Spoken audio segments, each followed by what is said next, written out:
Mensajes positivos. En la primera lectura de la misa vamos a empezar a ver el libro del Eclesiástico, también llamado Siráside.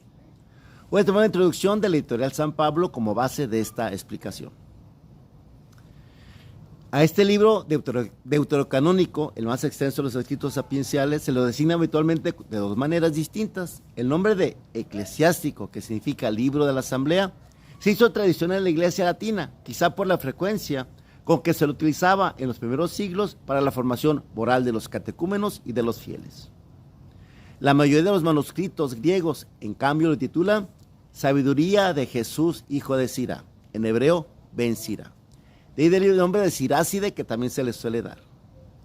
Mientras que la mayoría de los escritos sapienciales son atribuidos a Salomón, el eclesiástico es el único que lleva la firma de su autor. Este era un judío de Jerusalén, culto y de buena posición, que se dedicó desde su juventud al conocimiento de las Escrituras y a la búsqueda de la sabiduría, sobre todo por medio de la oración, dice 51:13. Como fin observador aprovechó sus frecuentes viajes para complementar su formación, dice 34:11. Convertido en maestro de sabiduría, orgulloso de su raza y de su historia nacional, dirigió en Jerusalén una escuela, dice en 51:23, destinada a iniciar a los jóvenes en la adquisición de la sabiduría.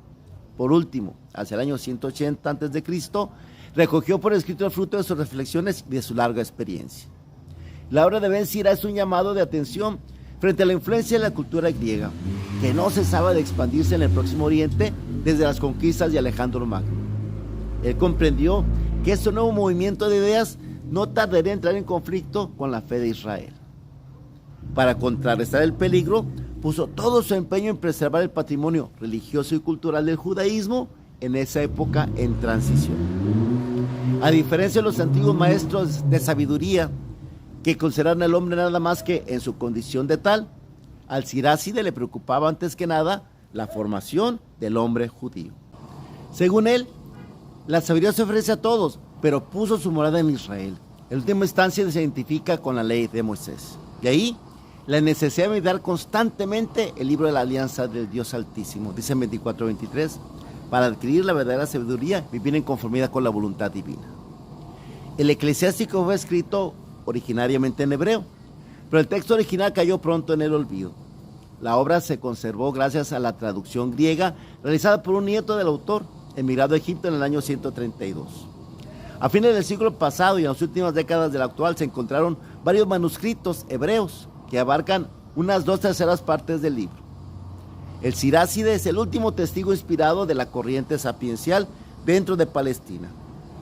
El ideal de vida propuesto por él tiene las limitaciones propias de su época, pero también encierra valores permanentes que fueron asumidos por el Nuevo Testamento, especialmente en la Carta de Santiago.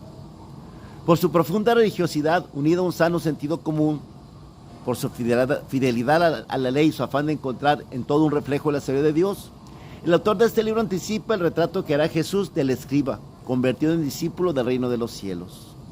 Él se parece a un dueño de casa que saca de sus reservas lo nuevo y lo viejo, dice Mateo 13:52. Prólogo del traductor.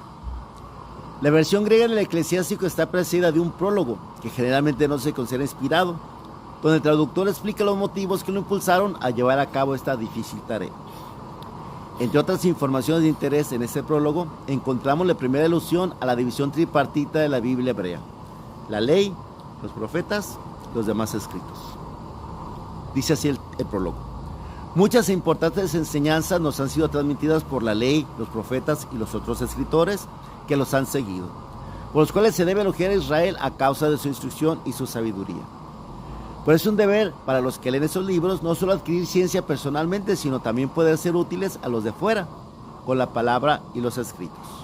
Por eso, mi abuelo Jesús, después de haberse aplicado intensamente a la lectura de la ley, de los profetas y de los otros libros de los antepasados, en los que adquirió una gran competencia, se decidió también él escribir algo sobre temas de instrucción y sabiduría, de manera que los hombres, deseosos de aprender, aplicándose a estas disciplinas, hicieran mayores progresos en la manera de vivir conforme a la ley.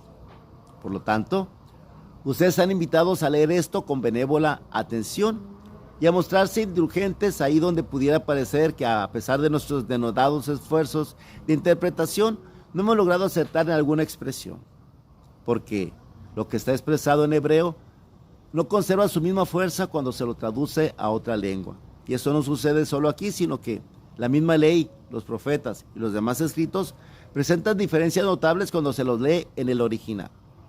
Ahora bien, en el año 38 del rey Ebergetes, cuando yo vine a Egipto, me quedé allí, descubrí un ejemplar de esta valiosa introducción y juzgué extremadamente necesario aportar mi dedicación y esfuerzo a traducir este libro. He considerado muchos desvelos y ciencia durante este periodo hasta llevar a cabo este hecho y publicar este libro para aquellos que en el extranjero están deseosos de aprender, a fin de ajustar sus costumbres a una vida conforme a la ley. Eso dice el prólogo. Se mencionó al principio que este era uno de los libros deuterocanónicos. Esos son 7 libros que le faltan a la Biblia hebrea y a las Biblias protestantes. El libro de Tobías, el libro de Judith, el libro de la sabiduría, este libro de Eclesiástico, Siráside, o incluso le dicen Sirácida. El libro de Baruch, incluida la carta de Jeremías, en Baruch 6. Los libros de Macabeos, primero y segundo, y algunas ediciones griegas a Esther y Daniel. Había 2 versiones del canon del Antiguo Testamento. Una corta, la de los judíos palestinenses, y una larga, la de los judíos alejandrinos y helenistas. La versión larga incluye estos 7 libros. Después de Cristo, los judíos, al cabo de un cierto proceso, abandonaron el canon alejandrino y mantuvieron solo el canon palestinense, el mismo de la Biblia hebrea actual. Eso se llevó a cabo por una congregación de rabinos en la ciudad judía de Jamnia, después de la destrucción del templo en el año 70. Sin embargo, la iglesia primitiva utilizó sobre todo la Biblia de los 70, la más antigua versión del Antiguo Testamento en griego, compuesta en Alejandría en los siglos III y II y I antes de Cristo, que incluye estos 7 libros ya enumerados. El Nuevo Testamento contiene unas 300 citas de la Biblia de los 70. Muy pronto los cristianos se dieron cuenta de que la iglesia tenía autoridad para determinar el canon de la Biblia independientemente de Israel. En la lectura de hoy, tomada de Eclesiástico capítulo 1, versículo del 1 al 10, nos dice que toda sabiduría proviene del Señor y está con Él eternamente. ¿Quién puede contar las arenas de la playa, las gotas de la lluvia y los días de los siglos? ¿Quién puede explorar la altura del cielo, la extensión de la tierra y la profundidad de los abismos? Antes que cualquier otra cosa, fue creada la sabiduría y la luz de la inteligencia desde la eternidad. ¿A quién se le ha revelado la fuente de la sabiduría? ¿Quién ha conocido sus recursos inagotables? Uno solo es el sabio y temible en extremo, el que está sentado en su trono, el Señor. Él creó la sabiduría, la contempló, la midió, la ha derramado sobre todas sus obras y sobre todos los hombres según su generosidad. La ha derrochado especialmente sobre aquellos que lo aman. Lo dice el texto del día de hoy, muy hermoso. Vamos a estar viendo en estos días, pues, cosas relativas a la sabiduría. Hemos dicho que en el contexto hebreo la sabiduría no tiene que ver tanto con la intelectualidad. Nosotros al pensar en un sabio cerramos los ojos y nos imaginamos un viejito rodeado de muchos libros. Y no, si un hebreo cerrara los ojos se imaginaba un artesano, un albañil, un carpintero. Porque en hebreo la palabra sabiduría tiene la misma raíz de la palabra artesanía. Y el sabio es el que construye bien su vida. El sabio en el contexto hebreo es el que está abierto a la relación con Dios y de Dios recibe esa luz especial que le permite ser constructor de su vida. Le tiene mucho amor a la escritura, estudiaban mucho, aprendían mucho, pero sabían que su ciencia les venía de Dios. Por eso, pues, la sabiduría se le suplica al Señor. Salomón, aunque era una persona muy, muy ilustrada, que había leído mucho, él humildemente le pide a Dios que le dé la sabiduría, porque es un don divino. Que sepamos nosotros las dos cosas, estudiar mucho, conocer y pedirle a Dios la sabiduría, porque vamos a decir, entonces ¿para qué estudio? Más le pido a Dios la sabiduría. No,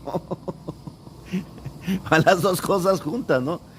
Poner nuestra parte, como el cuento que les digo del niño que le compró el refrigerador a su mamá, poner nuestros 14 pesos, con prepararnos, aprender, preguntarnos, buscar respuestas, de nuestra parte hacer lo que nos toca, ¿no? Y luego humildemente pedirle a Dios que nos ilumine nuestra mente para eso que hemos leído, lo podamos hacer sabiduría. Bueno, tarea del día de hoy. Reflexiona ese concepto de la sabiduría. ¿Qué tan sabio crees tú que eres? ¿Qué tanto conoces? ¿Y qué tanto aplicas?